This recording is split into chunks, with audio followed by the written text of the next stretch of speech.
Hey, welcome back to Build Magic. Today I'm going to talk a little bit about a small project that I'm starting. This project is a dining table. We just finished the dining room and got a new floor down and got all the finishes done. So now we're adding, this is a built-in table. It's a custom piece. It's about 18 feet long. It's walking around an 18-foot table to get to the sliding glass door is a bit of a problem. So we're going to take the table itself, split it into two pieces, and you'll be able to walk right between them to get to the outdoor patios.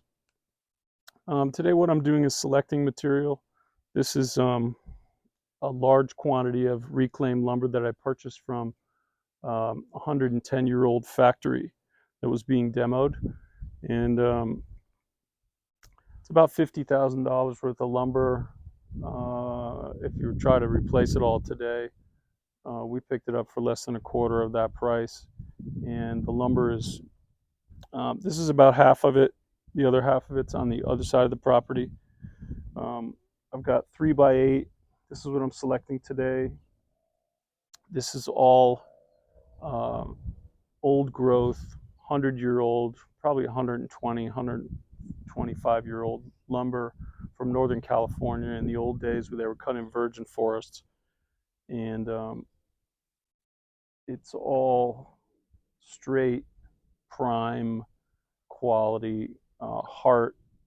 The species is fir, and in very good shape. Once you get inside these pieces, you strip it down and start looking at the interior. It's absolutely perfect straight grain material. I've got 3x8 here. I'm sitting on some 6x8. This pile to my left is 4x10, and these are 24-foot long. These were beams in the building. If you tried to replace these today, they'd be somewhere in the neighborhood of $500 to $750 per piece, and it would be very difficult. Finding lumber this long today, solid lumber, is a real challenge, and most people are going with engineered lumber these days. Um, so I'm getting into selection today. I'm looking for straight pieces without a lot of defects. This is furniture, so it's a furniture grade job. It's not just a bunch of post and beam work. So I've got to find pieces without major defects that look nice and that are going to clean up properly. We want a little bit of rustic, uh, kind of rustic features for these tables. So I'm going to look for specific rustic features in the material, maybe hardware marks, things like that. We actually want that. We want the area that we're building in this project. We're trying to do a bit of rugged, rustic features combined with really clean, refined, modern. So there's kind of an eclectic mix. So we're going to look for some rustic features in the material, but the material needs to be straight, needs to be without any major defects. So I'm selecting today. I'm going to need about 10 pieces for the tables, and then there are two sets of benches, 4 benches in total, and those go on both sides. We're not using chairs. Um, on this project, we're going with long benches, and these benches have cushions on top. It should be a nice social area for dinner or for gatherings or whatever. So selection today on lumber, and I'm going to talk a little bit about design today. And why don't let's take a look at my iPad, and we'll talk a little bit about some of the sketches that I have and how we come up with a specific design like this. Okay, so I wanted to talk today a little bit about design. Just a reminder, this channel is not so much a how-to channel. There are a lot of those on YouTube. That's really not the direction that we're headed here. This is more about, it's a 24-month build. We're trying to add value to the home and then basically double our money.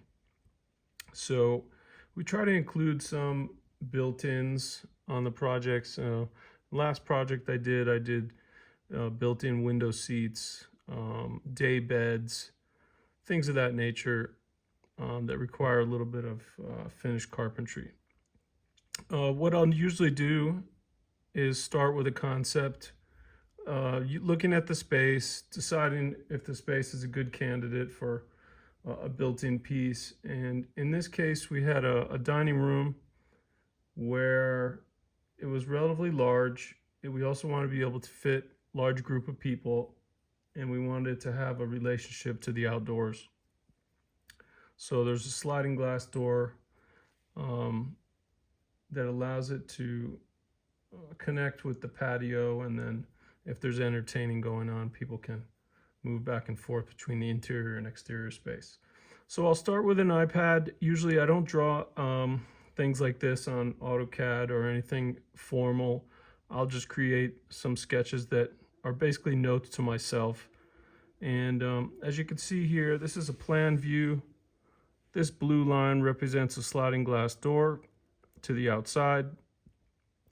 These two gray areas are the tables themselves, which is basically one giant table with a break down the center so you can walk between them. And I'll start hashing out this concept months in advance and then refining it, creating new versions of it until I'm finally content with what I've got. So I'll talk a little bit about the materials. If we come up here, you can see I was after kind of a desert formal thing. This is rustic with a little bit of formality. So it's kind of fine furniture, but it's got rustic touches. The finished would be a driftwood wash, which is kind of a color, and then a matte clear finish. We don't want a real high gloss because we're near a window, and we don't want this thing to look like a big shiny object. The species was clear fir, 3x8.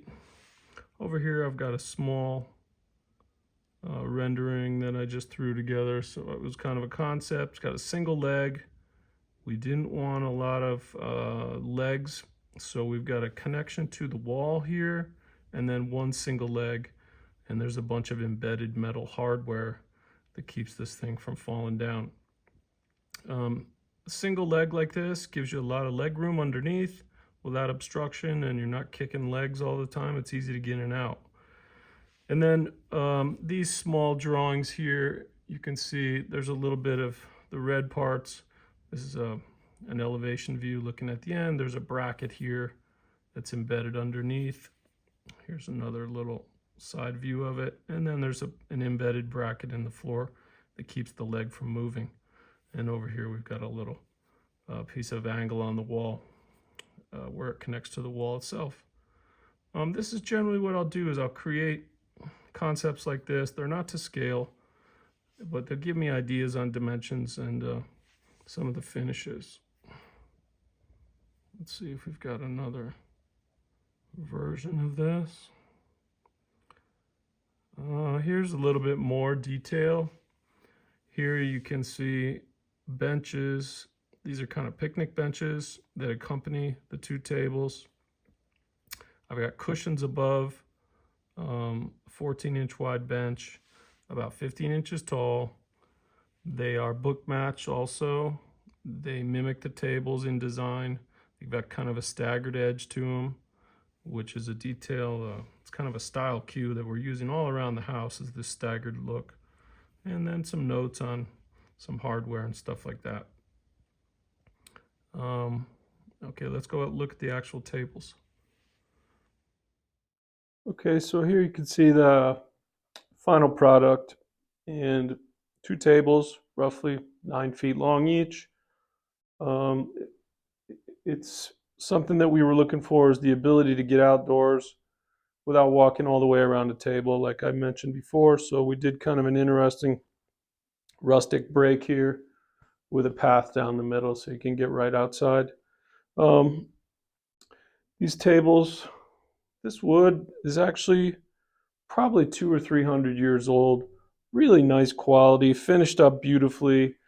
Planing, sanding, cutting, joinery, everything went really well. They're very heavy, heavy-duty tables, so there was a fair amount of hardware, like I was showing before on the iPad. But they're well built, sturdy. Benches as well, nice, strong benches. There's some felt pads on the bottom, so these can slide around to get in and out.